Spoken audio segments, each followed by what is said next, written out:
help people. So man has got this inbuilt desire to grow, evolve, develop, so on and so forth. And often when men do that, or man rather does that, or humans do that at speed, they often do that at a sacrifice of something that is natural, or I don't even know if I can use the word natural anymore. But sure, the word's a great word. Something that's in nature. So, rivers get polluted, trees get cut down, big holes get put in the earth to pull out minerals, whatever it might be. How do people go about striking that balance between the natural desire to evolve and grow without ending up in a shit or bust survival situation where actually we've evolved so much we don't actually have a planet left to habitate anymore? The way I conclude the book, because it gets more and more complicated, which is not very satisfying.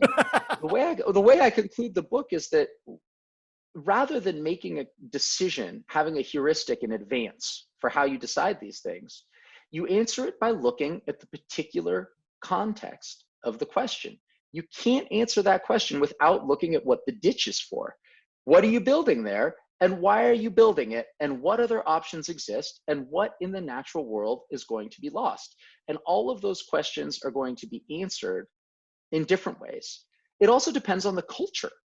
There might be a particular animal in an area. A great example of this is the debate over building telescopes in Hawaii. I don't know if you followed this. So there are astronomers who want to build these telescopes, and this actually has happened in a couple other places, on indigenous holy land in Hawaii.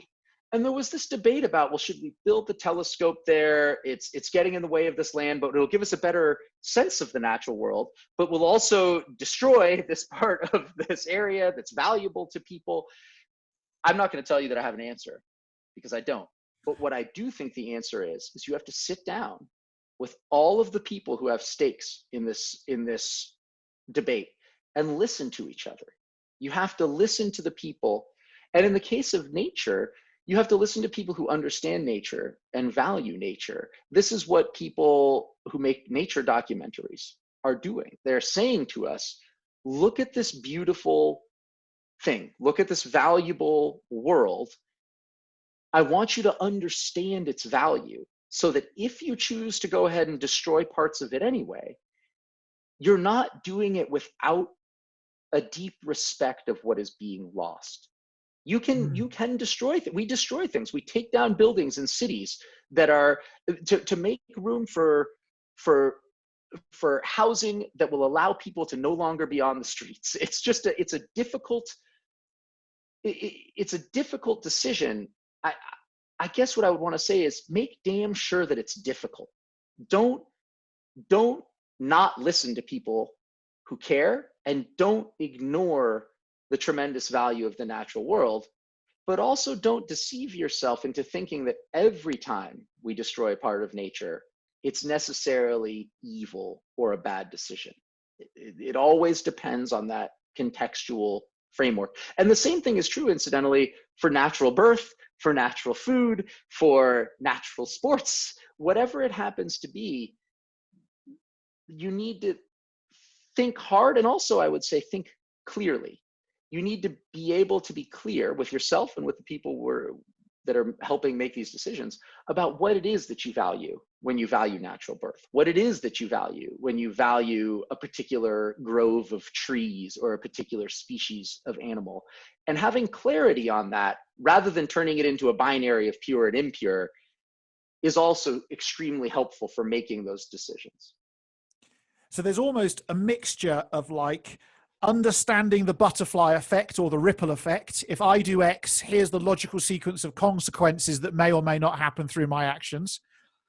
But I can see a place where people get lost in that as well, because when you're trying to self-educate yourself to make that decision, good old Dr. Google out there, you go and chuck something in there and you get 6 million pages and 500,000 articles all on the same topic. And everything is, all of those articles, but as you said, with your your editors for the book, like they want a binary thing. So all of those Google articles are binary. They're like, no, natural birth is the way forward. Do it like this. Or don't build near rivers because that will screw up the river ecosystem. And then 5 articles later, you go, yes, build near rivers, because then you can go and encourage beavers back into the river and do some environmental work. And I just see that the reason why people are looking to abdicate individual responsibility is because almost like it's too hard to actually make a sensible decision yourself. These are very difficult issues, and when issues become complicated, it is increasingly hard for individuals to feel like they have the expertise, to make the decision, the information to make the decision, which itself is alienating, because it's in another way, it's saying, well, no, what you are too stupid, or you are too ill-informed. And I felt like this writing the book. I was constantly asking these experts questions, and as you said, often getting different answers or sort of relative answers. And yet, one thing I kept coming back to was that it wasn't a matter. I realized that there was never a right decision necessarily in terms of what you end up deciding, but there was a right way to come to the decision. In fact, I was happy with decisions not based on the outcome, because sometimes the best informed decisions turn out badly.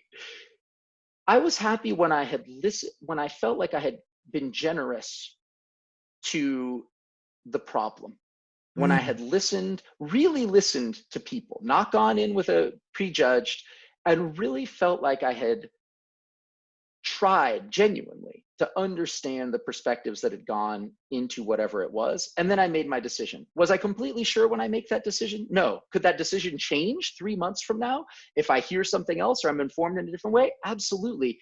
And what I would say to people is that's okay. It's okay to change your mind about something.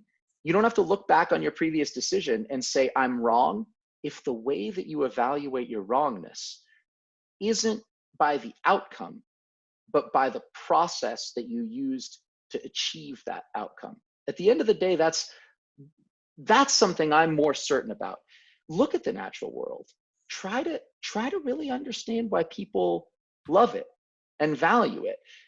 Think about why people value natural birth. I mean, I can't tell you how skeptical I was going in. And after talking to people who chose natural birth, women who would say, look, I just wanted to feel like I was connected in this primal way to all of the generations of women that stretch back into the mists of time before me. I felt like the pain might actually bond me to my child. I wanted to feel empowered, that the forces were those that were already natural to me, rather than a doctor coming in artificially and interfering.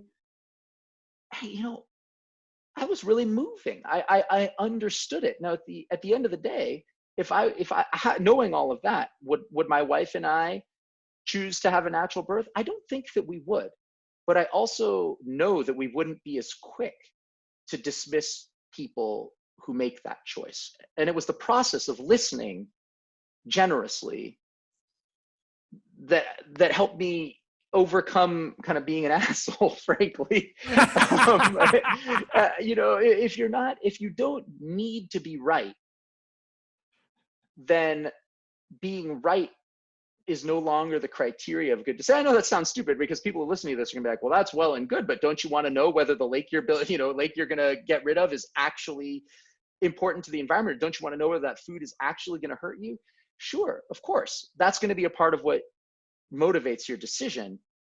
But as you said, even the experts, it's probabilistic, it's best guesses. So you're going to make your best guess.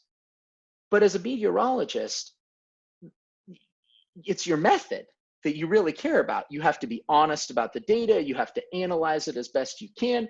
And then if it turns out that your guess is wrong, the guess might have been wrong, but the approach was still right. And that's what I think is most important with this, with how we evaluate nature and naturalness.